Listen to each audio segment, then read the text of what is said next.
As you can see, the wheel has a lot of modifications, so if you want to learn more, you can watch the video in the video description.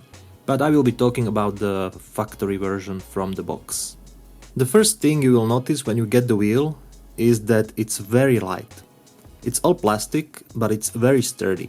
The only metal part on the wheel is the fake plate at the front with the fake rotary switches. Because it's lighter, the force feedback is much stronger. Like, you can feel more details in the force feedback. I use it on T300 wheelbase, and compared to the stock wheel it came with, the force feedback is much better with this wheel. I also like the grip of the wheel, and I don't mind this rubber. It's still in a good condition after 2 years of use.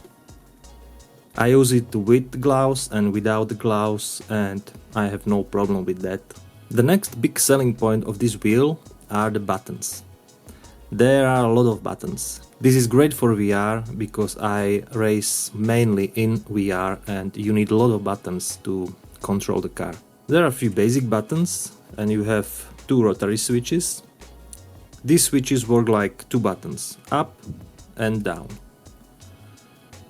These 3 switches work as 1 button, so no matter where you switch it, where you push it, it's always as a 1 button. You have 2 D-pads, and as you can see, I replaced the factory buttons with different ones. The reason behind that is because I didn't like the factory buttons. They are tricky to use for me. The travel is pretty long and the click is at the bottom. And you have to press it really hard to get the click. So I replaced them with another ones and they have much shorter travel. But this is not a big issue, maybe it's only me, and you can perfectly race and use the wheel with the factory default buttons. So let's have a look at the back. I also replaced the factory paddle shifter. There is nothing wrong with the default one. You even have the option to push and pull shifting, so you can shift by pulling it and also by pushing it, but I didn't like the feel of the shifter. The travel was pretty long and the click was not very satisfying.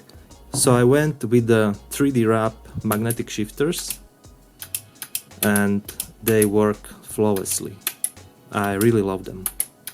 So for the price you can get these now. They are really amazing. I really love this wheel. I have no complaints other than the buttons maybe. I could live with the default paddle shifters. And this wheel is much cheaper than the new Ferrari SF1000 wheel. After 2 years of using it, I don't plan to replace it. The main thing is I race only in VR, so I don't need a fancy displays and stuff. So my verdict is, if you have a good deal on this wheel, just get it. It's amazing. And I even use it for a truck simulator because of the number of buttons. So I hope you liked this video and I will see you in the next one.